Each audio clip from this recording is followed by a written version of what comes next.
What up? What up? What up? What up? What up? What up? What's happening, beautiful peoples? All right, let's get to it on this beautiful Friday. All right.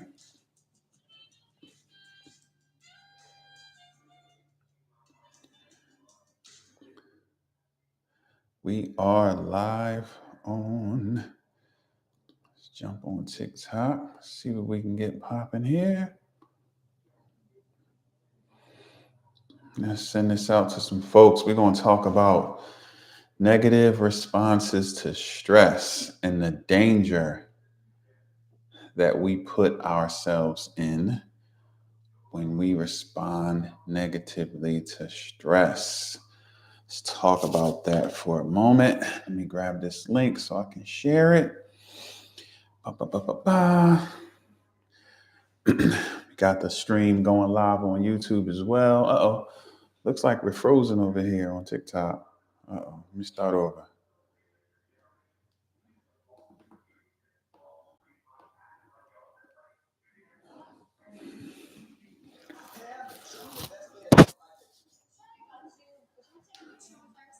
Boom, boom, boom. All right, we're getting the live stream going over here on TikTok. Get this thing moving properly. Here we go. Let's get it popping. Boom, boom, boom, boom.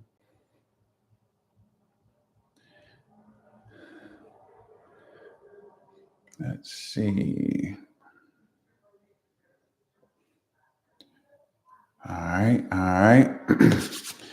Negative responses to stress. That's what we're going to talk about today for a few minutes here. Negative responses, reactions, whatever word you like to stress. SJ, what it do? What up, family? Happy Friday, beautiful peoples. Hope everything is going amazing. Super, super excited here to share some ideas. Really, really working hard. I don't want to be selfish, over here working hard, learning and growing, and not sharing all this awesomeness with the world, So here we are. Whew. Got the itchy face a little bit, you know what I mean? Gents, y'all know what that's like. But anyway, negative reactions or negative responses to stress. That's what we're going to talk about for a few minutes here. Let me throw that in here. Negative responses to stress. I think I spelled it right. There we go. Negative responses to stress. Come on in, pull up a seat, invite a friend or 10, and we're going to talk about what it looks like when we are dealing with stress, when life punches us in the face and we respond in a negative manner. Hey, do me a favor. Can you guys hear me? Do I need to plug in my headphones? Because this my new toy is actually hooked up to my computer. So I know you're getting the echo from my office. Do I need to plug these puppies up? Let me know, TikTok. YouTube, y'all good. Y'all getting the good sound. I'll just do it anyway. I get used to being all plugged up and wired up and all that fun stuff. Here we go. Mic check 1 2 1 2. Okay, cool. Appreciate that, family. So it was working even with the echo. That's what I'm talking about. All right. Cool. I'm sitting, so it's fine now. If I was standing up doing my usual, then it may be an issue. But let me see. Move this light a little bit. All right. So negative responses to stress. Thanks for the likes and the shares. I'm gonna wait about another minute so we can get some more folks on here. And we're gonna make it do what it do. That's what we're gonna do. We're gonna rock and roll a little bit. If we're being honest, I kind of want to end this other stream, but I'm testing some things out over here. So I'm just gonna let it cook. So stress, dealing with stress, And what are some of the ways that we respond negatively to stress, right? It's important that we think that through and get an understanding of what that is. So, yes, thanks for the likes. I really appreciate it. Oh, we creeping over. When it hit 500, we're going to go ahead and jump in, right? We're going to go ahead and get it popping. And we're going to share some things. If you plan on hanging out, invite a friend or 10. This is going to be definitely a valuable few minutes of your life. It's going to be great. I promise. I promise. We're going to touch on some things that are common knowledge, but aren't common practice, right? Oh, booyah, we did it. Appreciate you. SJ is doing his thing, right? That's what you're supposed to do when someone's on live and you want to support. So let's talk about dealing with stress, and more importantly, the negative responses to stress, because a lot of us are putting ourselves in worse situations because we're not dealing with stress in a positive manner. Derek, what up? Relationship Gumbo, my guy, what's popping? Make sure you guys follow S&J Property Group as well as Relationship Gumbo. Derek's posts, they get spicy. I'm telling you, he get people going on all things relationships, which is all things everything, as we all know. And his page is lit, and he has some cool guests on, and they have some really, really great conversations. And my man S&J Property Group, you follow him, you're going to get a little bit of everything. You're going to get some insight. You're going to get some life advice. You're going to get some old school wisdom, along with some how to make some peria today. You know what I mean? As he's out there doing the real estate wholesaling thing, you know, getting to that money up there in the New York, New Jersey area. So shout out to these fine gentlemen who I appreciate. All right, now let's go. Stress. Let's talk about negative responses to stress. Let's just get right to it, right? Listen, none of us are exempt and never will be exempt from stress. Life is always going to present us with tests, trials, and challenges. In other words, life is going to punch us in the face anytime it sees fit. And doesn't matter why, doesn't matter how. What does matter is what we do when we get punched in the face. What matters is how we deal with, handle, respond to, react to, the stress, right? That punch in the face. The punch in the face is okay, right? We don't spend any of your time and energy trying not to get punched in the face, because there are some punches in the face that you are going to, that you are going to be able to avoid making some good choices. But trust me, you can make some great choices and life is still going to punch you square in the face. And that's okay, right? That's the beauty of life. What we have to do is we have to get really, really good at how we respond to those punches in the face, because that's what makes or breaks us. That's what really defines us. That's what determines whether we're mentally and emotionally healthy. That's what determines how our bodies respond. That's what determines whether we're physically healthy. That's what determines whether or not we can maintain, develop, and increase our healthy relationships. That's what determines, right, our value to the marketplace, how we deal with and manage stress.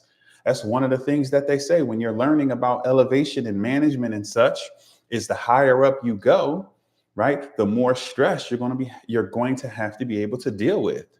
So people at the highest levels, right, they make the money. Why? Because of the amount of stress that they have to deal with, because of the weight that lies on every choice that they make. And so we need to apply that to our lives fully. So what are some of the negative responses that are really, really common, actually? One of them is bullying, right? This is funny. When I was thinking about this, I'm like, wait a minute. Bullying is absolutely one of the ways that people respond to stress negatively. Something happens, right? You have a negative interaction, life punches you in the face. And what we often do is, right, we look for someone that we can pass that energy on to, someone that we can, we get slapped in the head and we don't turn around and fight the thing back, right? We turn and look for someone else that we can slap in the head. And that shows itself in so many ways. This is what they say, right? They say the ish rolls downhill. And essentially that's what this is. Negative responses to stress. One of them is bullying. So when the issue is rolling downhill, when when the director is yelling at the manager, then the manager turns around and yells at the supervisor, and then the supervisor turns around and yells at the workers, right? And then the workers turn around and yell at their spouses, and their spouses turn around and yell at the children, and the older brother turns around and yells at the little sister, right? That it happens. It's something that shows up every day, all day. And we have to be mindful of this so that we don't allow the stress of life to turn us into bullies. If that's making sense, somebody give me a thumbs up or something. I can't really see the screen because of the window back there, so the top is kind of blocked. So I'm talking like it's 1,000 of us in here. I don't know. It might just be me, but that's okay too.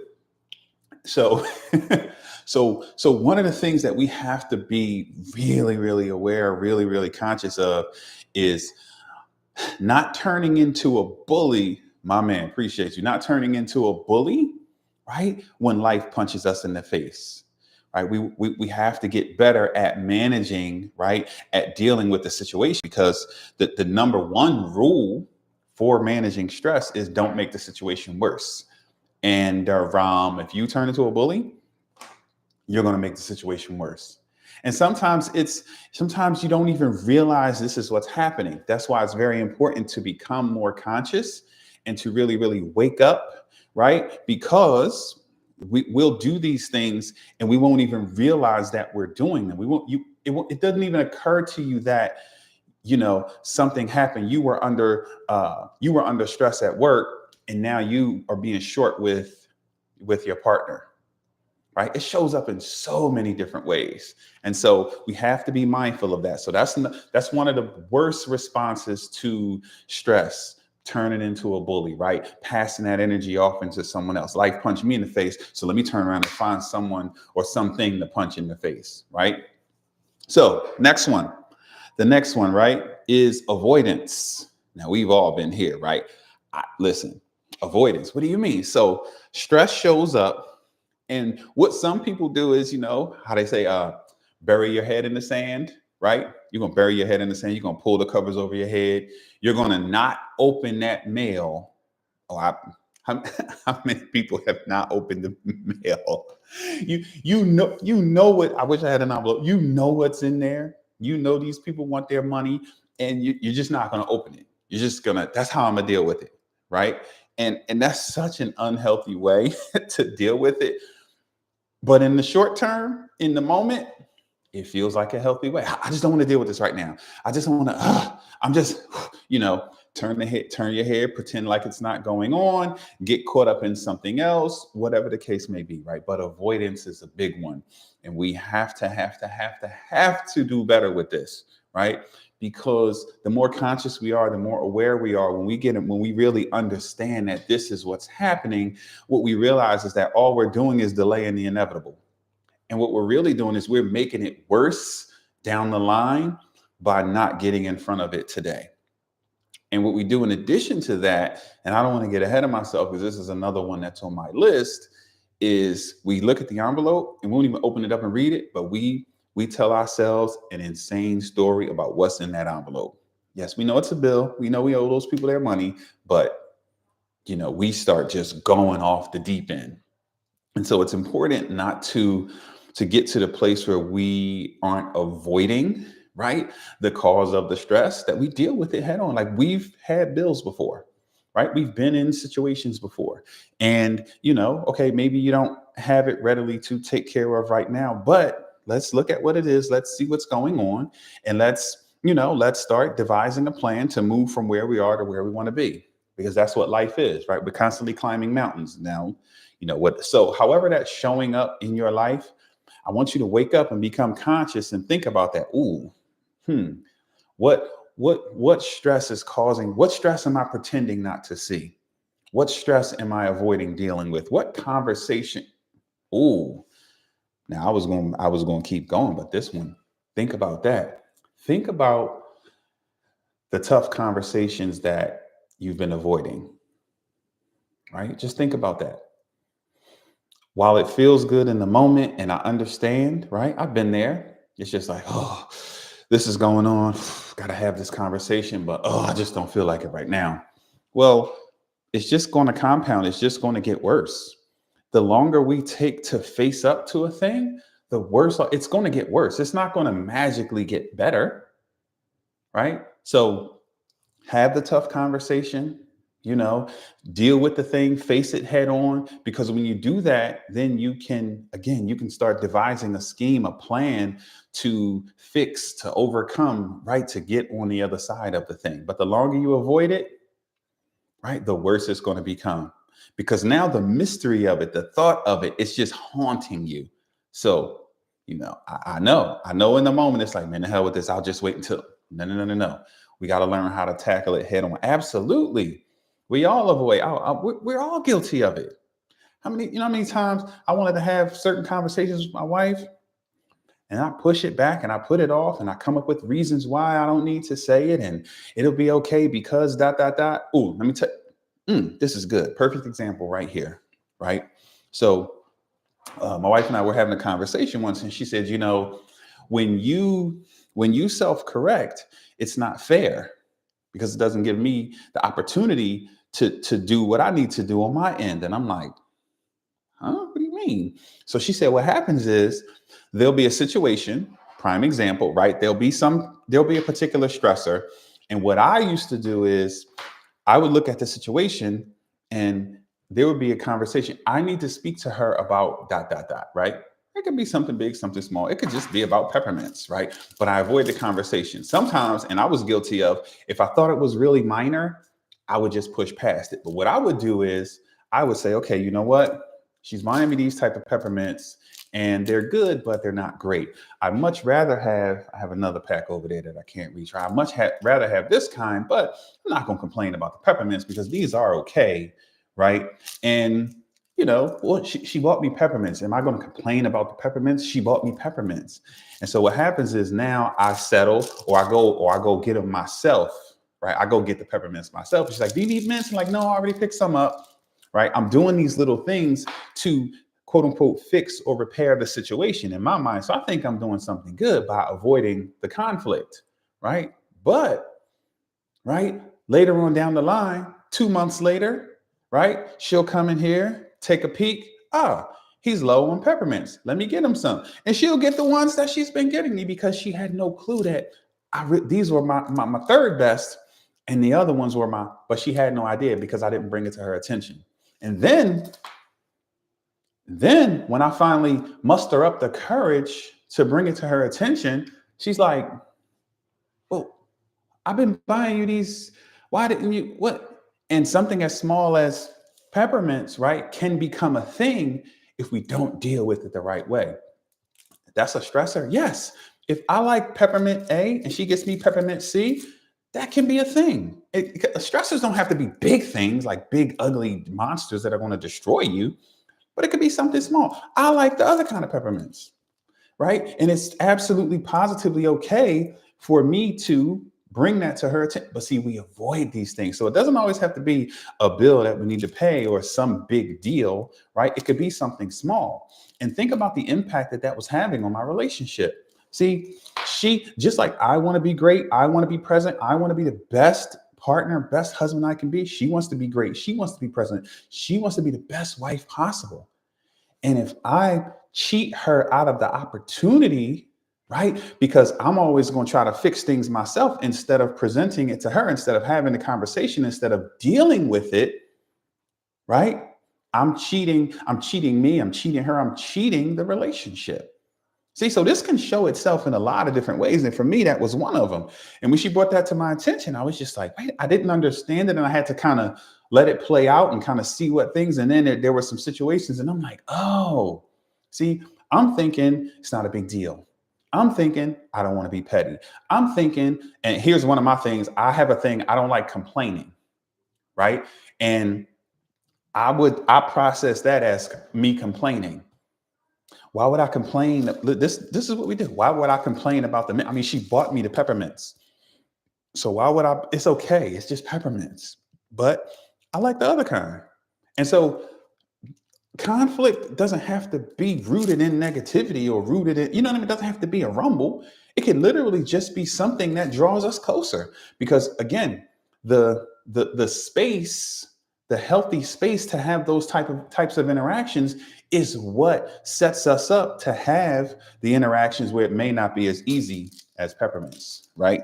Uh-oh. See that one opened up, right? So it's vitally important that we don't avoid, right? Because it can show itself in a lot of different ways and it can create strife, right? Goofy, negative energy under the surface that, that can later on become a thing. Because while the peppermint thing wasn't a thing, peppermint thing, and then maybe the toothpicks, right? These are the little, and then maybe she was buying me this type of water, but I really like the other type of water. And maybe she was buying me this type of lotion because this is what she saw on my desk, but I really didn't want to use this. And now all these little fires turn into a blazing inferno one day. And then I say something brilliant like, you don't know me, you don't pay attention to me. Y'all know how we do. Oh, let's see. Many people have an elephant in their life that needs to be addressed and causes stress. Oh, big time. Elephant just in the room. And we just pretend it isn't there. We just go right around it. we feed it, we offer it something to drink. You know what I mean? And instead of, to your point, right, dealing with it and the stress of that elephant, you're just going to vacuum around the elephant, huh?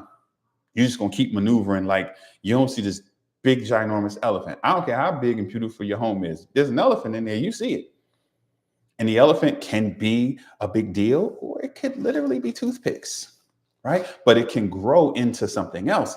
And healthy relationship with yourself is building a level of comfort to deal with the small things, right? That's my philosophy in my relationship and in my relationship with my children as well.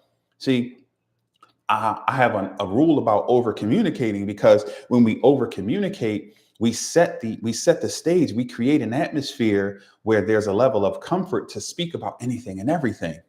So my sons are very comfortable talking to me about anything under the sun. Why? Because I listen when they want to talk about chargers. I listen when they want to talk about earbuds. I listen when they want to talk about peppermints. And so when life is lifing, you know what I mean? They don't have to avoid it. They don't have to feel like, oh, my dad, they know they can call. As I said that, my son is texting me.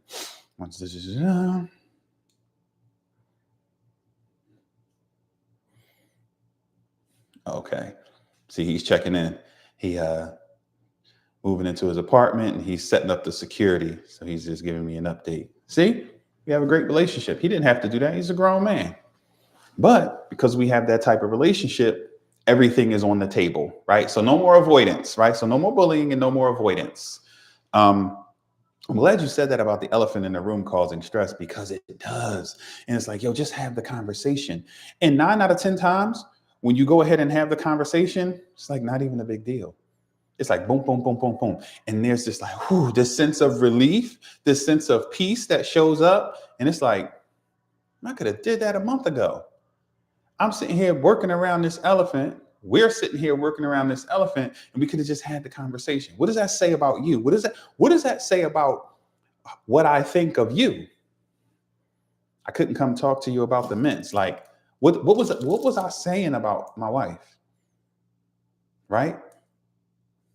See, we have to be mindful of those things, right? It's so important that we become better, that we deal with stress in more healthy ways. So what else? Another unhealthy way to deal with stress. So we talked about bullying, we talked about avoidance. Let's talk about food. This is a big one, right? I have a client right now that I'm working with. She's a big time comfort eater. And so life punches her in the face. She's dealing with different stressors, and she eats. Right? That's her go-to. And then the next day, she feels terrible because she did what she did yesterday. She ate this many meals and this much junk food and did this and did this and did this and this chocolate and this and this and this and this. And now she feels terrible.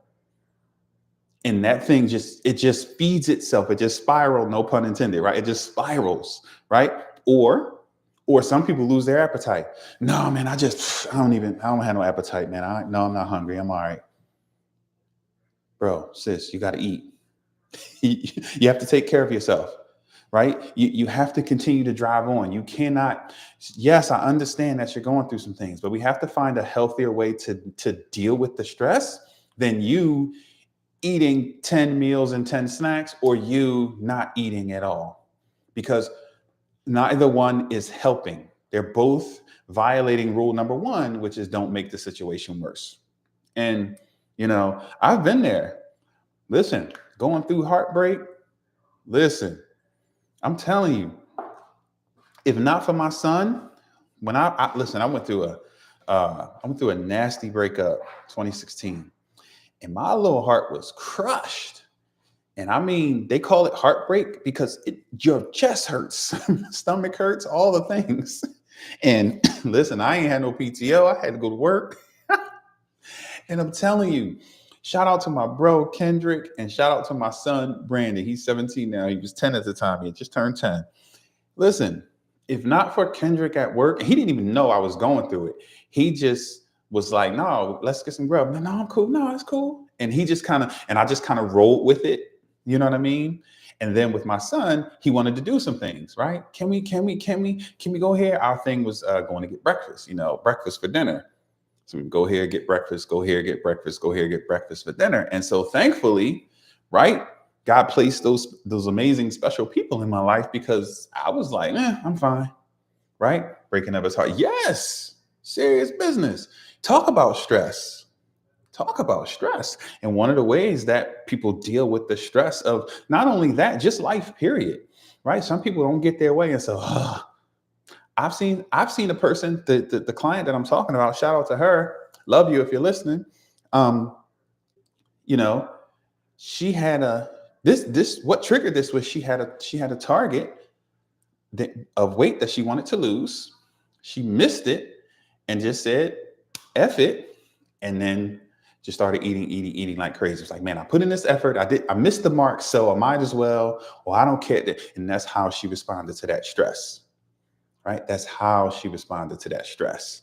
And so it happens, man. It happens all the time, especially when I'm dealing with financial stress. Think about that. Money is tight. So you're going to not eat, or you're going to overeat. You're going to pig out, or you're going to not eat as a way to what? What are we proving here? Right. And when we're chilling and talking about it, it's like, well, why did I do that? But in the moment, when that stress punches you in the face, listen, we make some goofy decisions, right? We're all guilty of it. I've been there. Again, the food thing, the time it showed up for me was during that breakup. But listen, I've been there. Think about this one. Okay, maybe not the food, but think about substance abuse. Think about the bottle. Now I've been there. This is going on. Woman is tripping. People at this job tripping. These kids are on my nerves. Pull up. Another shot. Or, yo, fellas, where y'all at? Yo, come down to the bar, man. Man, listen, these people driving me nuts, man. I need to knock a few back. So now, instead of dealing with things in a healthy manner, I'm at the bar, right? Wilding out. It's so funny, even financial things. I'm going through something financially, so I go spend some money, right? I go spend some money. I'm gonna go get drunk because I don't want to deal with this. I need to check out, right? Some people go get high. Some people go do all the things, right? Whatever it might be, whatever your drug of choice is. Mine was that brown liquor, right? I ain't even gonna just say brown liquor because it was the brown liquor for a while. Then it was the clear. Whatever it was, I needed to check out a little bit. I didn't want to. I didn't know how to deal with the stress that was on me, and an easy escape was drinking. For me, here's another one for me was women. Girl getting on my nerves. Work is stressful. Money is funny. Blah, blah, blah. All the things weighing on me. But when I go out, I know how to, I command the room.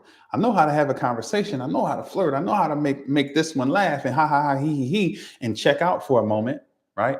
Now I'm finding myself in all sorts of goofy predicaments and goofy situations. Why? Because I didn't know how to deal with the stress of, right, of my situation. I didn't know how to deal with the stress of my relationship. I didn't know how to deal with the stress of raising the children and the job and all the things.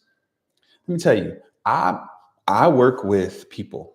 I work with couples a lot, obviously individuals, and a lot of the people, infidelity, infidelity is in most cases is a response to stress. In most, some people are just dogs and they just do what they do, and dog male or female, right? We're not talking about that tiny bit, but the vast majority of people that step out in my old relationship, right? When I was stepping out and doing certain things, when I was cheating, when I was dipping and dabbing all over the place, it was a response to the stress of my relationship. It wasn't because I didn't love her so much, and it wasn't because she wasn't enough or she wasn't beautiful, she wasn't checking all the boxes.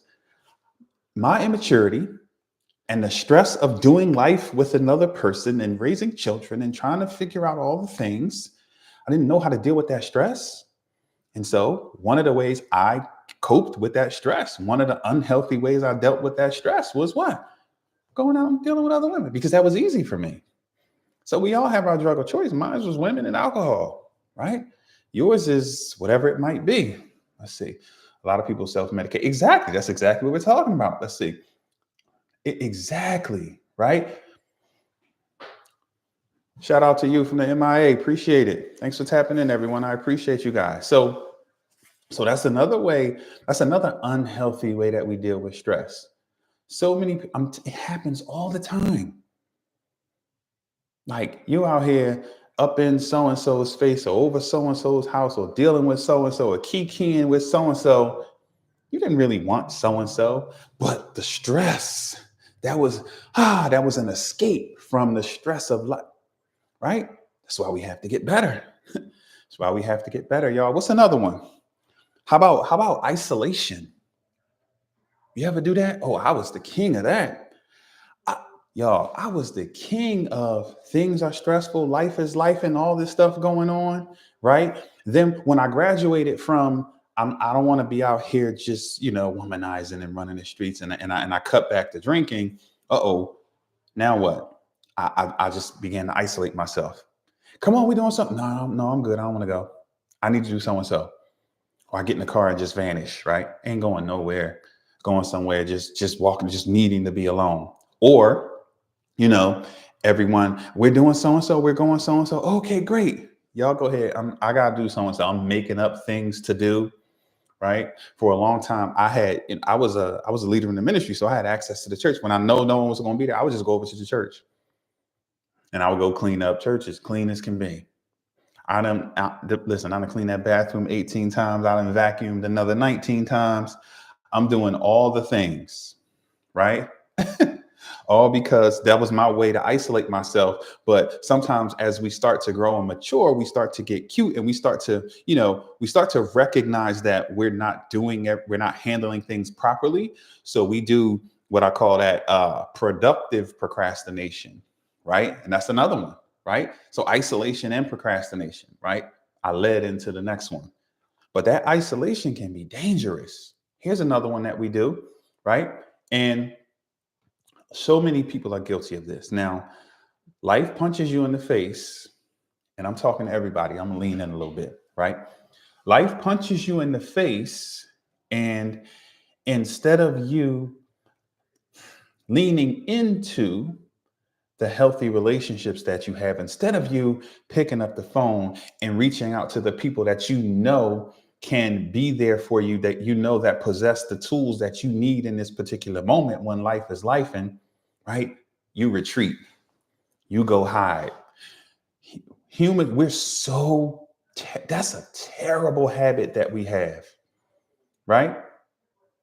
Let me tell you right now, I have two coaching clients right now who are going through a divorce. And I have a friend who recently went through a divorce. All of them had easy, very easy access to me, right? Know me, know my skill set, know my heart. And the one who went through the divorce, he didn't even tell me until months later, like it was done and life had moved on and he got to a dark point and then he finally reached out. Love him like I do, got to call him out. The other two, they went through all sorts of ups and downs and twists and turns and all sorts of hell in their relationship and never reached out. Reached out for other things, never reached out. Now, right? She says, I want to call it quits. Now all of a sudden they want to, but this is what we do. And I'm not throwing stones. I love them. I've been guilty of it too. I've been guilty of it myself. I've retreated as well. I have people that I know I can reach out to that are going to give me what I need, right? I do it. We're all guilty of it, but we can't do that. That's an unhealthy way to go. Because when we're at those weak points, that's when we need people the most. We have this mentality that I wasn't feeling great, so I'm gonna go over here and get myself together, then I'll be back. No, no, no, no, no, no, ma'am, no, sir. When life punch you in the face, that's when it needs to be. Hey, what y'all doing? Where y'all at? Listen, come. I need y'all to come. See, and females tend to be a lot better than that than males. You know, you guys tend to rally around one another. The only time I really see that with females is occasionally there'll be one who doesn't want to deal with the embarrassment of whatever they're going through, and so they try to thug it out by themselves. But for the most part, you guys will rally around one another, and that's awesome, right? But on the other hand, most dudes, instead of us rallying, we'll rally around each other for the game. We'll rally around each other to watch the fight. We'll rally around one another to go turn up and do the things, but we won't rally around one another when we're going through it. We won't pop smoke and, hey, listen, I'm going through it. I need some love, right? I need some love. And we don't have to sit around and talk about the thing, but just being in the presence of people, right? And that's the thing we have to get better at. So the isolation has to stop because things can get a little ugly when we do the isolation. I've recently, pardon me, guys, I've recently lost a few people over the past couple years to unaliving themselves, right? And I'm talking about good people, sharp people, people that are doing well. Life gets to lifing, isolate themselves, and they start doing all these things and then start to feel hopeless. So it can get really, really dark. So we don't want to do that anymore. We don't want to isolate ourselves, right? Because we know that no, that's just a no. And we may have good reason. No, I just wanted to work on it. I just needed to. Yeah, you can do that with me loving on you. You can do that with us talking, a couple times a week. You can do that with us chilling and watching the game. We don't even gotta talk about it. Meet me at the thing, we're gonna watch the game. I'm coming over, we're gonna chill. Or we just gonna talk and shoot the breeze and just plug into one another so that we can charge each other's battery. Right. And now I'm more equipped to handle the thing because now my tank is full. Why? Because I sat and cried and talked to it with my bro. No. Simply because I jumped on the phone with my bro and I said, wow, can you believe Brian's still doing this in year 21? That's wild. Right. And we're just shooting the breeze, talking about whatever we're talking about. But just that connection, just that positive energy. So no more isolation. All right. We got to love ourselves enough to know not to do that. The stress is coming. Life is going to punch us in the face, but no more isolation. Okay. What else? Procrastination. I mentioned that one, right? That's what we'll do. We'll start. I'll do it later. I'll do it tomorrow. I'll do it next month. Or the most famous, I'm going to start on Monday. And we never get it done. So the stress of what needs to get done causes us to put off what needs to get done, which causes more stress because the thing still needs to get done. You see what I'm saying? It causes a goofy spiral. And then the dangerous thing with procrastination is when we get into that productive procrastination. That's the one, that's the tricky one, right? Because no, what you mean? I'm cleaning up. I'm doing the dishes.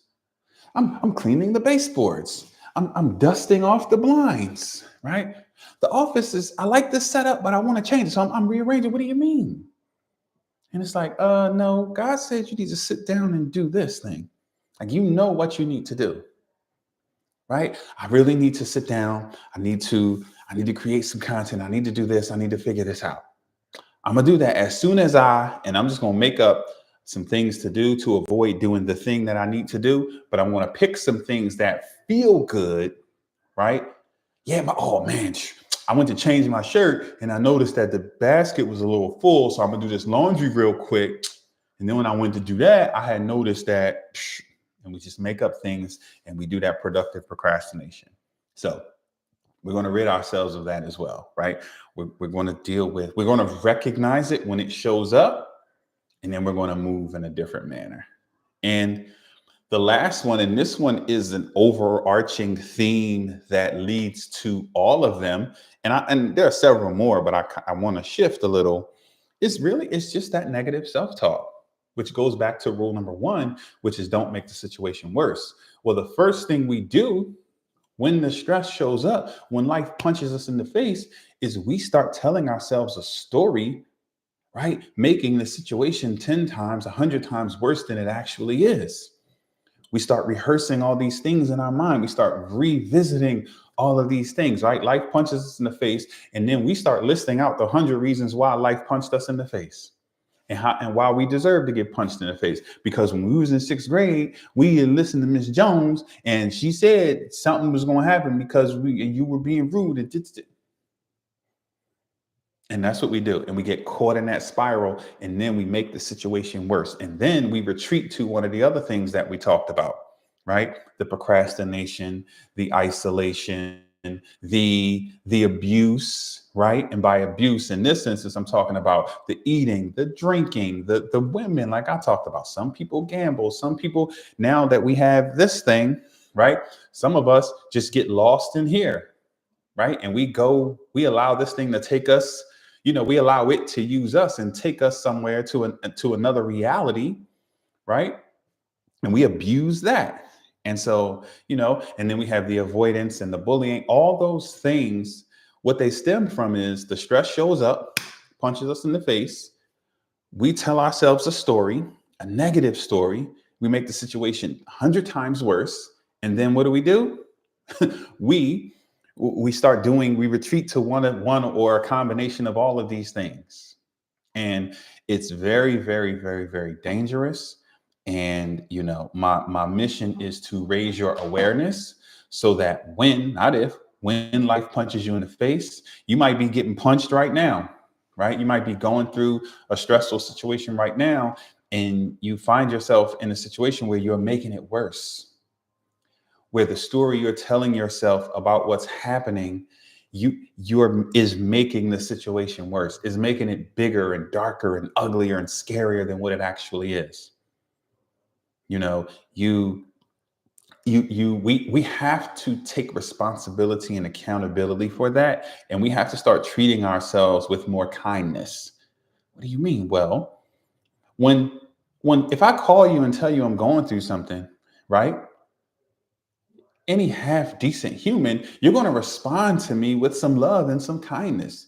You're going to try to find a way to let me know that it's going to be okay. You're going to try to find a way to connect with me and express a little empathy and let me know, wow, I feel you. I see what you're going through. I understand what you're going through. Wow, that's really, really tough. But guess what? You're going to be okay. You're built for this. You've been through things before. I'm here for you. How can I help you? What do you need from me in this moment? What does support look like for you in this moment while you're going through this thing? And that's what people will generally do. But what happens is, unfortunately, is we won't be that person for ourselves, right? We won't be that person for ourselves. And so before I place that expectation on anyone else, I have to learn how to be there for me. I have to learn how to be a friend to myself. I have to learn how to be kind to myself when the adversity shows up, when the stress shows up, when I'm going through the storm. I have to be there for myself. And it's challenging. Yes, it is. But that's why I'm talking about it, because I don't think we realize that how we respond to the stress is optional, right? I don't have to surrender to the pain that I'm experiencing in the moment. I don't have to go through the suffering that generally comes with this particular pain. I can experience the pain of this moment, but I can make a conscious, healthy decision that I'm not going to make it worse and that I'm going to be a friend to myself. I'm going to love myself through this particular situation. And if I have no clue what that looks like, the number one rule, the number one thing that I must do is not make it worse.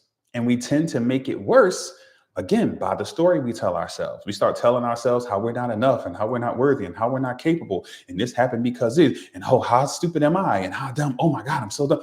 I just made my son get off the game. He's 11. He's playing a game with his friends, and I hear the hoopla. It always sounds like it's like 10 of them in the house, because he's like on the iPad and it's like 6 of them playing and he's on the screen and all the fun stuff, right? I mean, they're living it up. And I heard him say, oh man, how did I let that happen? I'm so dumb. And the first one kind of, my ears perked up. Then I heard him say it again in a few minutes. Game over. Tell your friends you'll talk to them later. That is not language that we use. That's not language that we use. There's no scenario where I'm going to allow him to get comfortable calling himself dumb and stupid. No, not on my watch, right? No, not on my watch. We're not doing that. And I literally had to check him and make him get, and he understood. And it's just a habit he picked up, and he doesn't even really, he grabbed it from someone, which is fine. It's like slang, right? He grabbed it from someone, but I understand the power of words and the power of that language. And I don't want him to get in the habit of, he says it on the game when he crashes his car or whatever he's doing, then what? He gets a question wrong on the quiz, and then he says it again, right? And then he spills his juice and then he says it again. No. We're not doing that. No, we're not doing that. But that's what we tend to do, right? And I was there to catch him and bring it to his attention, but we have to get to the place where we catch ourselves, right? And we become aware of how we're responding to stress, because stress is okay. Spilling the juice is okay. Getting a question wrong on the test is okay, right? Getting punched in the face by life is okay. It's okay. Yes, we can't avoid it anyway. So just be okay with it. Understand that this is a part of life. Life is going to occasionally punch me in the face. Occasionally, yeah, probably daily, right? And the quality of my life is going to be determined by the quality of the story I tell myself when life punches me in the face, because of the story I tell myself is going to determine my next steps. All right, let me see here before I continue. I saw a couple comments. Hey, good afternoon to you. Thanks for tapping in. Only if they care. Very true. Very true. And I started that with, someone who does care, right? Because generally you're not going to be having an exchange with someone who just doesn't care. Now, if we're putting ourselves in situations like that, then if you're in a situation where you're going through something and you're expressing that you're going through something and they're being mean and nasty, don't you let them make it worse. You need to, I don't care if it's your mother. I don't care if it's your Siamese twin. You pluck him or her in the nose, tell them to hush. I'm going through it and you can ready to make it worse? No. No way. So you're right, only if they care. But it's up to me to prioritize my well-being.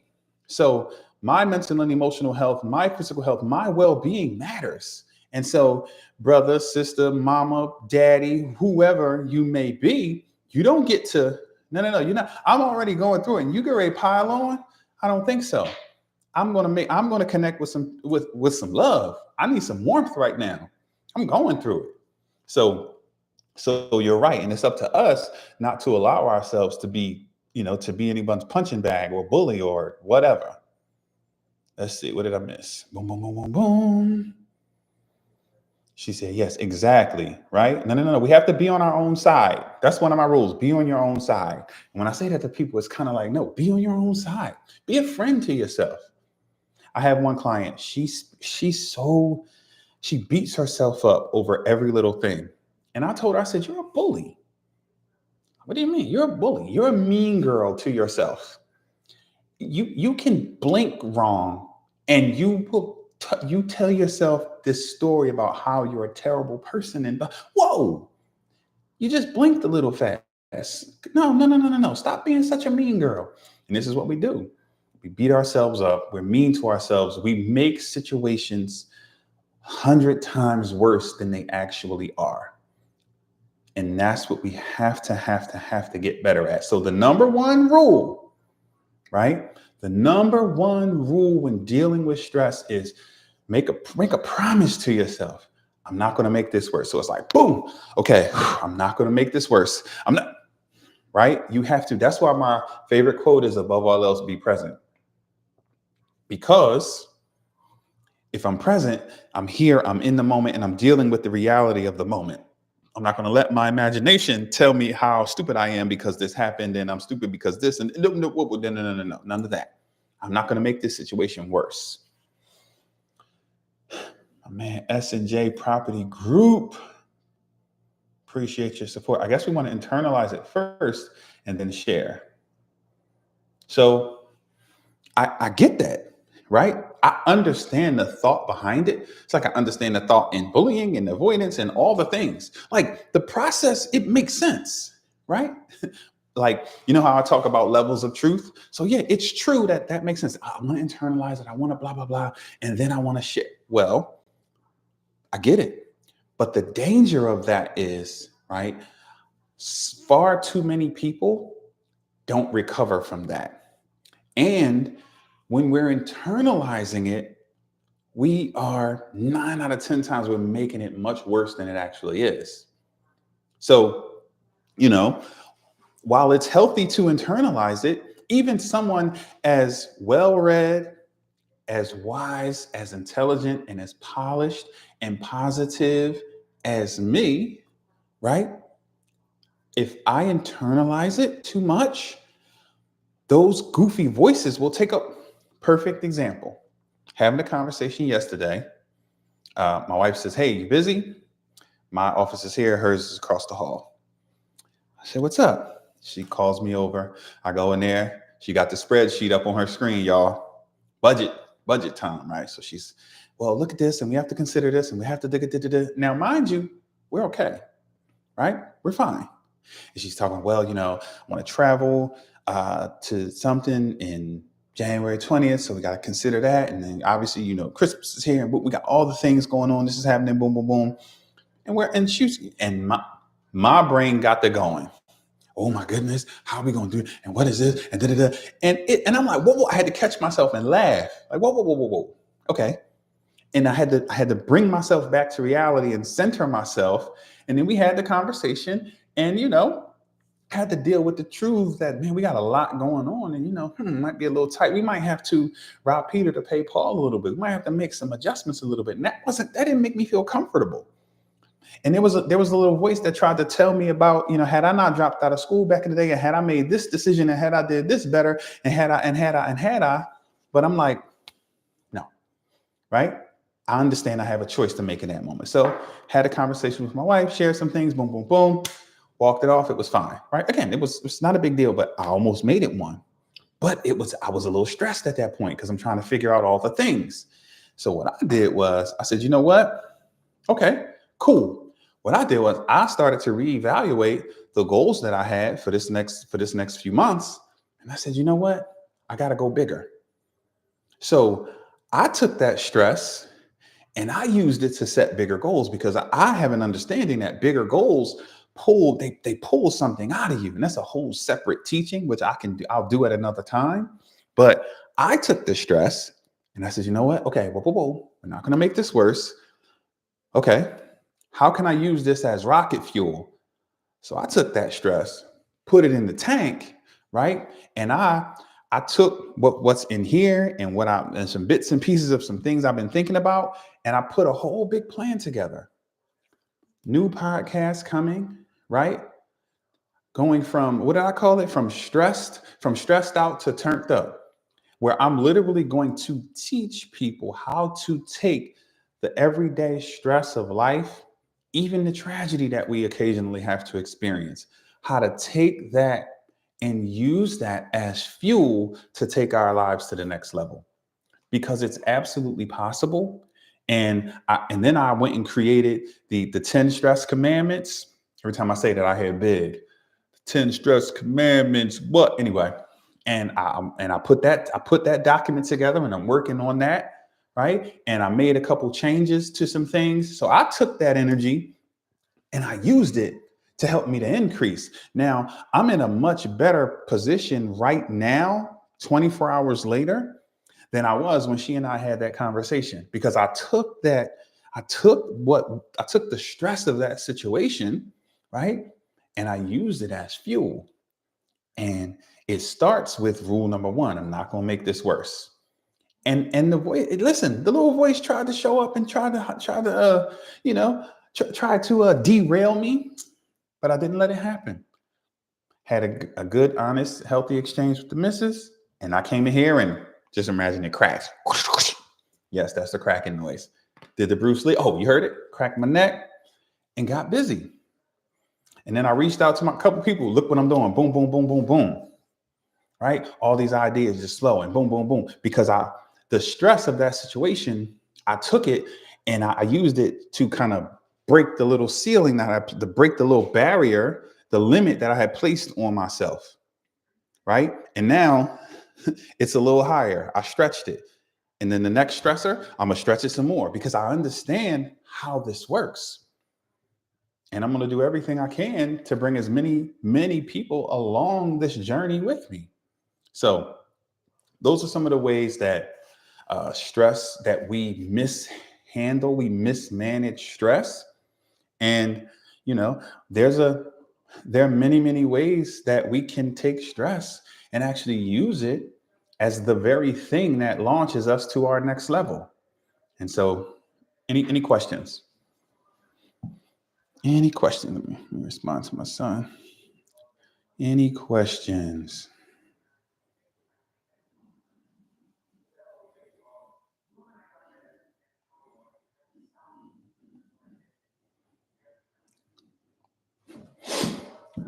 Let's see.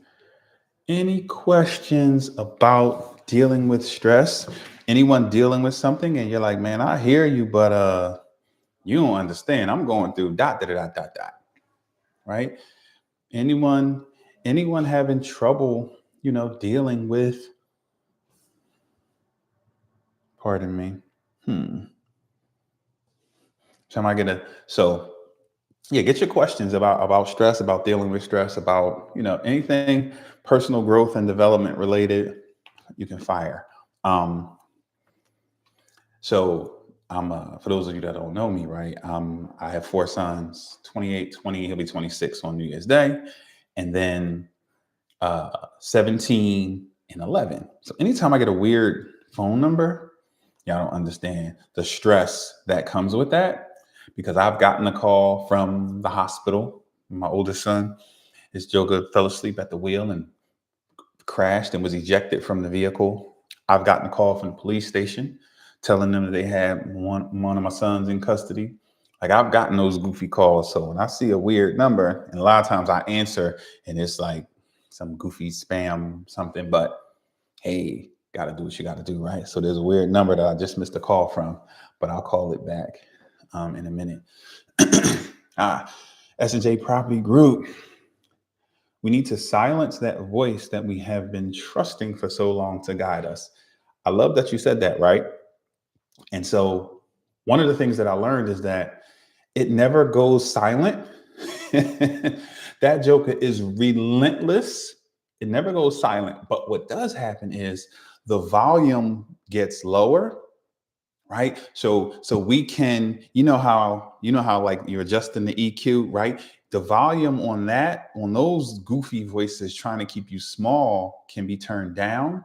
And only when we turn up the volume on the other things, right? So when we turn up the volume on positivity, when we turn up the volume on clear thinking, we turn up the volume on focus, on decisions, on communication, on using our imagination, you know what I mean? So when we turn up the volume on using our tools, then the volume on that goes down, the voice goes down. But trust me, I tried silencing it as well, and it's a losing battle.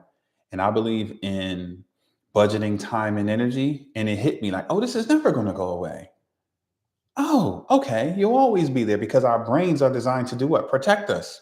And so your brain is just like, keep you safe. Keep you safe. Let me keep you safe.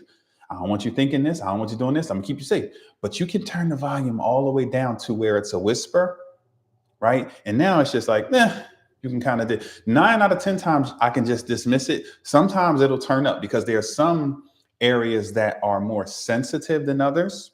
Like I just shared about the finances. So when that comes up, it's like my ears perk up and it's like, ooh, and then the volume comes up a little bit. But I do so much of the work on the other side, right? That I have so many tools and so much access to that I just crank up the volume over here. And now I'm making a conscious choice about which path to take. Whereas before, this one was so loud, you're not enough and you're not worthy and you're not then. That was so loud. And I was unaware that there was another way, that there was, you know what I mean? I took that to your point, right? To be the truth. I took that to be me, right? And then I just bought in. So you're right. Yes. But I learned that it's never going to be silent. That's why it's a lifelong climb. Let's see. I practice mindful awareness meditation to deal with stress. I love it. I absolutely love it. And essentially, that's essentially what I'm talking about, right? That looks a lot of different ways. Obviously, if you practice mindfulness meditate, like you're literally sitting and you're actually doing the thing. But my favorite quote, right? You'll understand this. Above all else, be present. Right? That's my favorite quote. And so I go to that quote 100 times a day to help center myself, right? And so we all have or as we really take on the battle of managing our stress and basically not mismanaging our stress and using our stress as a tool to help us to grow, right? As we grow in that area, as we grow in the area of understanding and dealing with adversity and understanding that adversity is our friend, right? One of my favorite books, The Obstacle is the Way.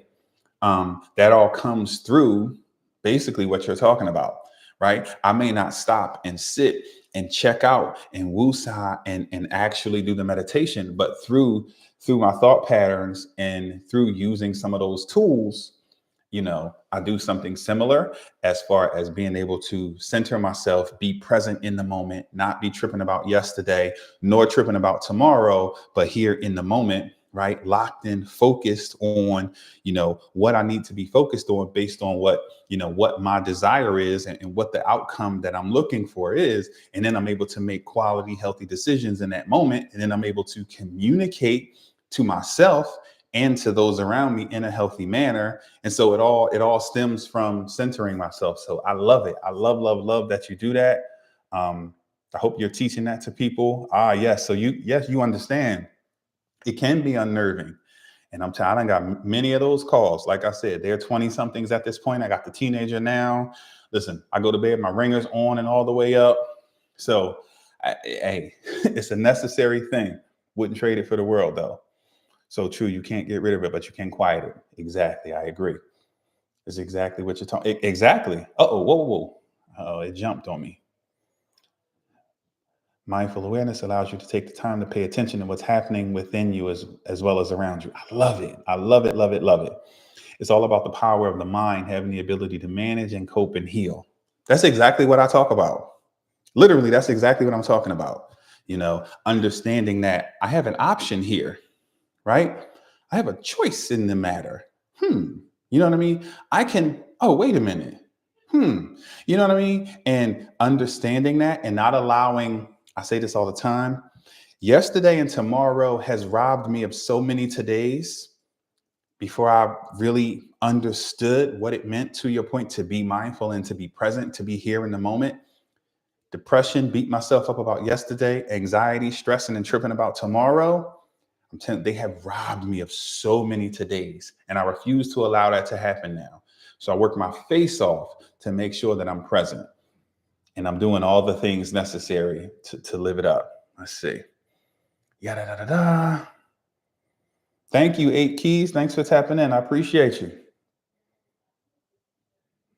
Oh, so the book is it's by Ryan Holiday, who is really, really big into Stoicism, and it's called I was about to say above all else be present because that's my favorite quote. It's called The Obstacle is the Way. And honestly, if you jump on, what I do is I get my audiobooks mostly from YouTube. And so I literally just sent it out to a couple of people that I love like yesterday. I can show you what it kind of looks like. Not even kind of looks like, what it looks like. Um, let's see. Da-da-da-da. Got it right here. So if you can see that, I don't want you to read my text messages. Preface. So now it doesn't want to open up, but it's The Obstacle is the Way by Ryan Holiday. Any other questions? I love that you coach veterans. I am a veteran. That's awesome.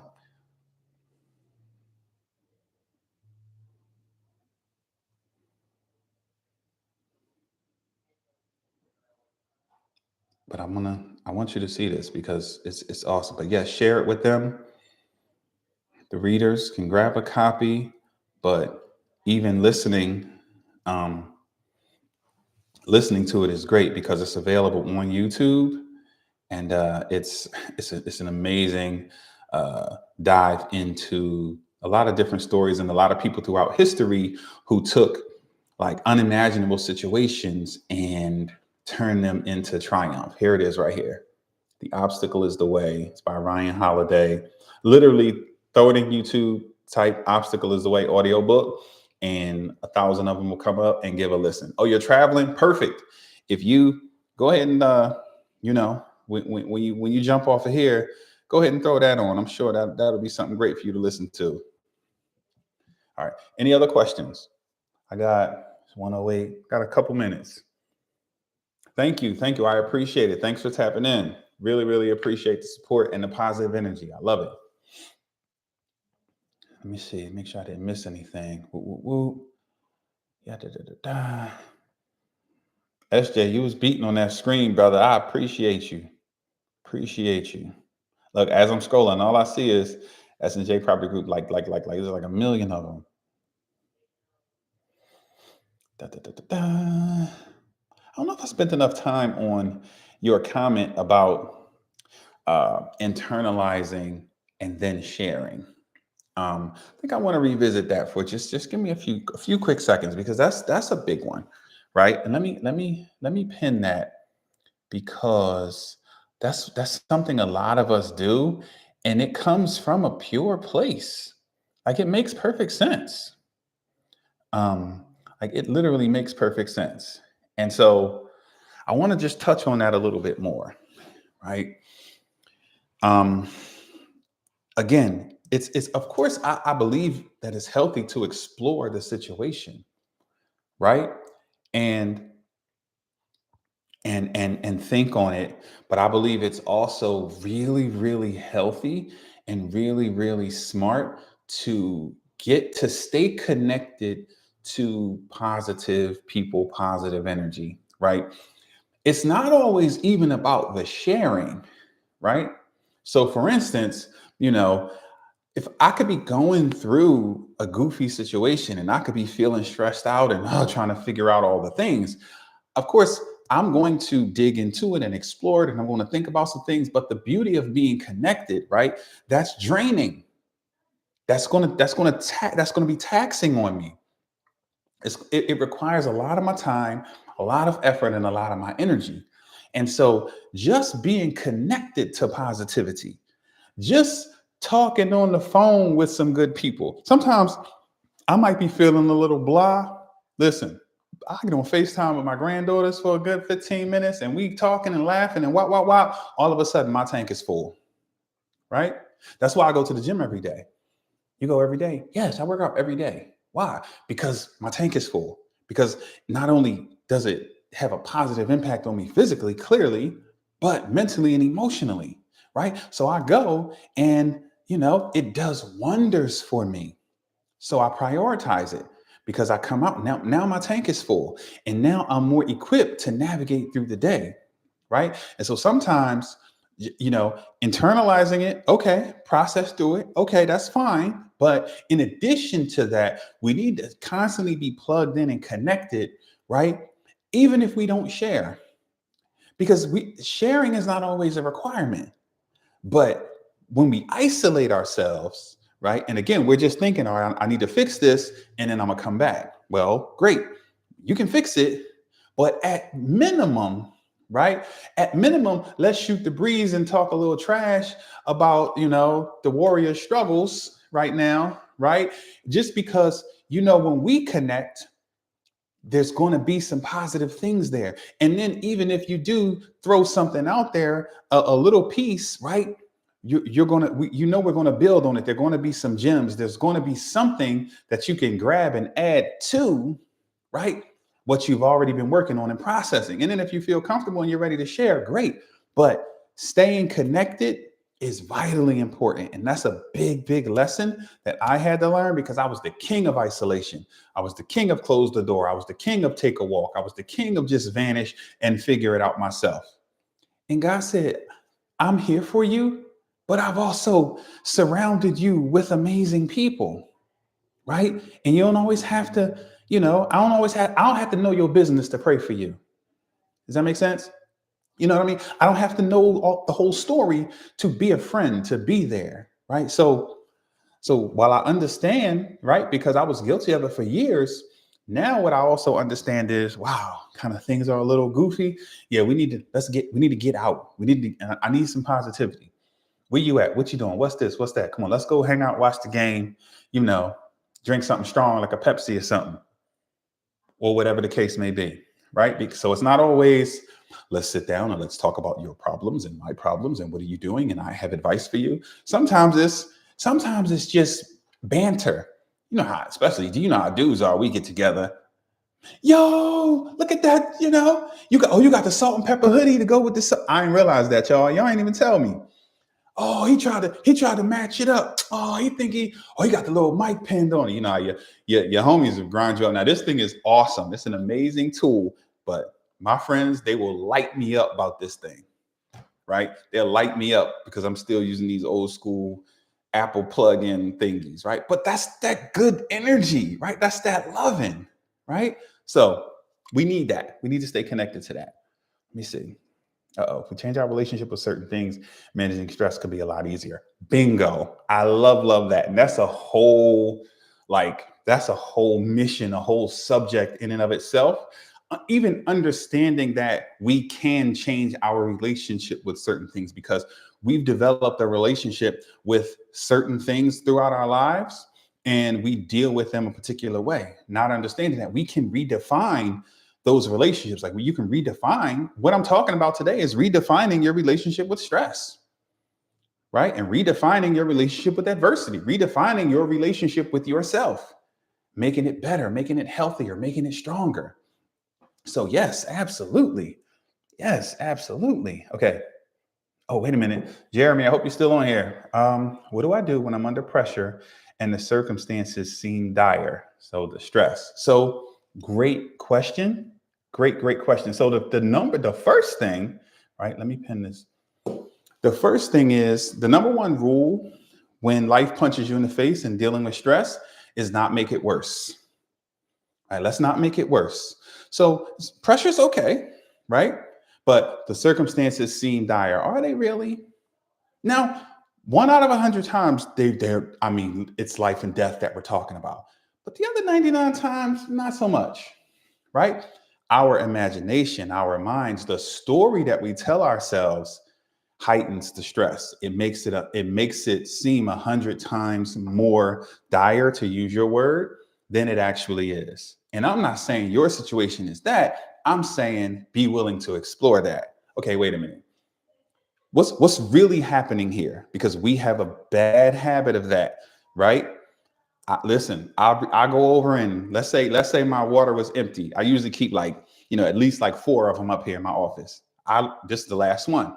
Now, if this was empty, I might tell myself a story about how dumb and unprepared and goofy I am. How you gonna go on live? You know you always need something to drink and you didn't get no what? Whoa, it's okay. I can ask you guys to hold on. This is an iPad. I can walk downstairs and get some more. I can yell over, hey, sweetie, you free? Can you bring me some water? Like, or I can tough it out and I'll be okay. But I might tell myself a story about how I'm a terrible person and how am I going to always talk about preparation and doing all the things. And you sitting there, you ain't even prepared. And that's what we'll tend to do. And we'll make the situation 100 times worse than what it is. And so it's important that we look at the situation and we see it for what it actually is. We don't make it any worse. Now, we don't have to be delusional and pretend like it's not there, but making it worse makes it worse, right? And it strips us of our power. I don't know if I've ever connected it like that. Making the situation 100 times worse strips us of our power because it makes the situation bigger and it makes me smaller. And what happens when we do that is I have the tools here. I have all the tools I need right here. This is my Dragon Slayer kit, right? But then if I see this dragon and it's manageable, but then I tell myself a story about how this had happened yesterday and that had happened yesterday and this had happened the day before and this had happened the day before. And then if I don't do this tomorrow, this is going to happen. The dragon is steadily growing. And then I look at my little tool and I'm like, this can't do anything against that ginormous thing. And now I'm shrinking and I'm shrinking. Now, what happened. But I made it 100 times bigger and made me 100 times smaller. And that's the danger that exists when life punches us in the face. And it's a self-inflicted wound, right? It's something that we have control over and we're all guilty of it. And how many times money might have been a little funny and I start going through all the things, right? Every mistake I've ever made and every and questioning, I knew I shouldn't have bought those sneakers. What are you talking about? No, we just need to pay AT&T. Like, what are you talking about? But my imagination, if you don't get it under control, it'll start telling you some goofy stories. Let's see. When crew is lagging and I know rain's coming, I stress everyone out, but we get it done, but they resent me. So in any situation, right? And I'm glad you were sharing something specific. Thank you. In any situation, right? You got to learn to just be present in the moment and relax, right? Again, I don't know if you heard it. My favorite quote, above all else, be present. So when you just kind of bring yourself in and just think about it. Okay, it is raining. Okay, I guess we're going to be rolling in the rain. Okay. All right, fellas, how about a little motivation and a little inspiration instead of worrying and stressing and spewing out negative energy? It's like this, right? I hoop. So if I'm down here, let's say me and my team, we're warming up and then the other team comes in. If the other team comes in and it's ballers, and so we know we're about to rock and roll, well, I get excited. Because, yes, I got to bring it today. I'm playing against, so-and-so. Oh, it's on. Yes. Now, if a bunch of little kids or people, it's like, I'm going to play the first quarter, then y'all got it. So, again, it's just a mindset thing. Some people get excited. Oh, we're going to blow them out. I'm going to get 50. Maybe not so much. But the stress of a great team being on the other end of the floor gets me excited. So that's the time you can get the team encouraged. Oh, we got a little rain coming, y'all. Let's lock in. That's when you start singing your songs and getting yourself hyped up and doing all the things that you need to do to get to get yourself up, right? So you can handle the situation and also to bring your folks with you, right? One of the things I do is I weaponize music. You weaponize music? Yes, I weaponize music. When you with your significant other and you want to set the mood, don't you play a particular music? Well, if you're feeling a little goofy, maybe you need to throw DMX on or whatever your version of DMX on. I don't know how old the folks are that's on here, right? But when I work out, I'm not listening to smooth jazz. But when I'm working, right, I'm listening to smooth jazz because I can't have the lyrics playing in my head when I'm trying to, get these thoughts out of my head and get my work done. So that's the smooth jazz. But when it's turn up time, I set the mood with the appropriate music. So That's the tool right there. So it's all about how we approach it. It's all about the story we tell ourselves. Let's see, what did I miss? Boop, boop, boop, boop, boop. Not make it worse. Exactly. That's it.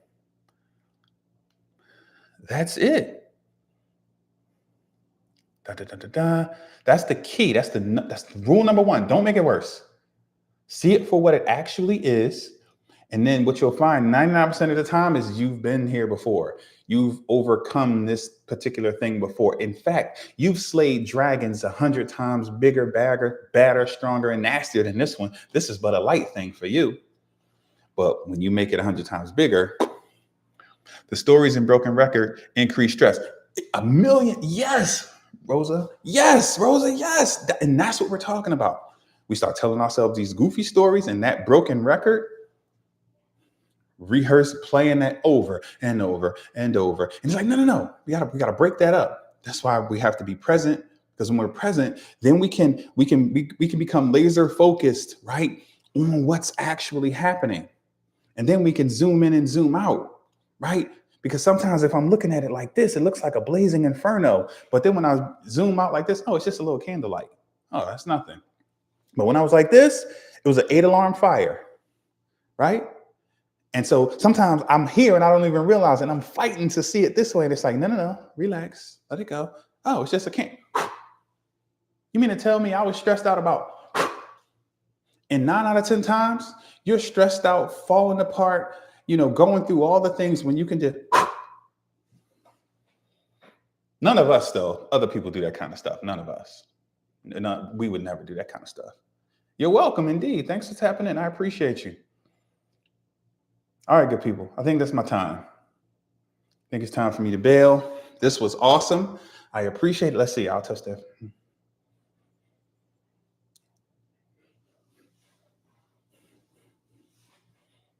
Listen, I appreciate each and every one of you. Thanks for tapping in. Thanks for the likes and the shares and the comments and all the positive energy that you guys help to bring. And just listen, this is so important. What this conversation started about was some of the different negative responses to stress. And the big one, just rule number one, don't make it worse. Start there and do your absolute best. Remember my favorite quote, y'all can borrow it, y'all can steal it. I won't even charge you. Above all else, be present, right? And center yourself and just don't make this worse. Don't make this worse. Don't make this worse. Okay, I'm not going to let my imagination make this worse. I'm good, right? And then, deal with it from there versus making it 100 times worse. That's a great start. If something is eating away at you right now, if you're struggling and you need to chat, I'm your person. When it comes to managing stress, dealing with adversity and taking adversity and stress and turning it into rocket fuel, putting it in your tank and using it to launch you to your next level, I am the absolute best when it comes to that. The absolute best. If you don't believe me, just stay connected and you'll see. Or ask some of the people that I've worked with. They're around, trust me. So anyway, y'all be great.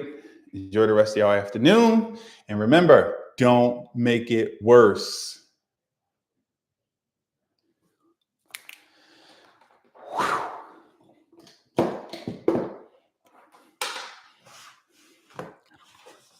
Diamonds are, but oh shoot.